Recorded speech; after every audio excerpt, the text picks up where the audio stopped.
Welcome to the SRP Economic Forecast 2009. I'm Don Henninger, like you just heard, publisher of the paper, and on behalf of our partner and sponsor, Salt River Project, it's my pleasure to extend to you a warm welcome to this year's program.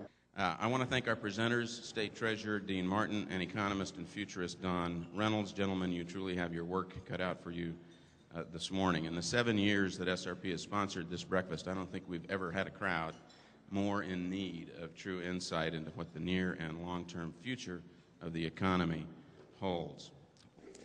The housing market got hit with the whole subprime, ninja, high-rate loans. You know, the ninja loans, no income, no job, no assets. That's okay, you can get a second home that's $500,000.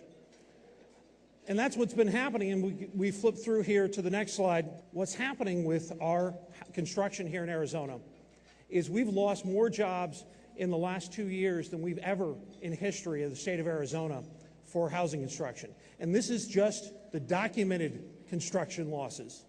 This doesn't also count any of the day labor population. It also doesn't count the associated industries in real estate, in realtors, you go to mortgage companies, you go to title companies. All the associated industries are losing the same amount of jobs.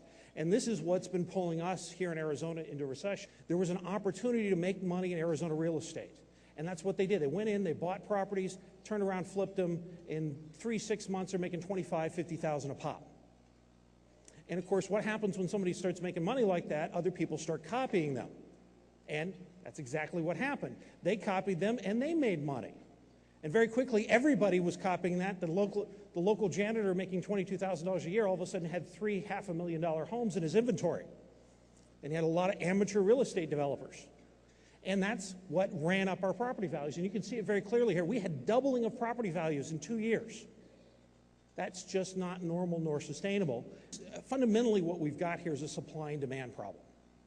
We're looking at, in the last boom cycle that we went through the housing bubble, in Arizona, we built 67,000 homes that we didn't have population growth to live in. These were investor-driven properties primarily. It's like building a brand new ghost town, basically, is what we did, except we spread it out across the state of Arizona. And so as a result, you have this supply and demand, because the investors are now gone out of the market. The subprime purchasers are now gone out of the market. And so you've got supply here, you've got demand here. And so that's what's partially causing this correction. Actually, that's the main cause of this correction in prices. It's why you're seeing deflation. Foreclosures. 6.25% of all the homes in the United States are in default. It's the highest in history. When you add on those homes that are already in foreclosure, it's almost 9.5%. So we're talking 9.25 to 9.5% of U.S. homes are currently either on their way to default or on their way to foreclosure or actually in foreclosure. What does that mean? Well, you've got supply here, and every foreclosure is adding additional supply. A lot of that's happening right here in Arizona.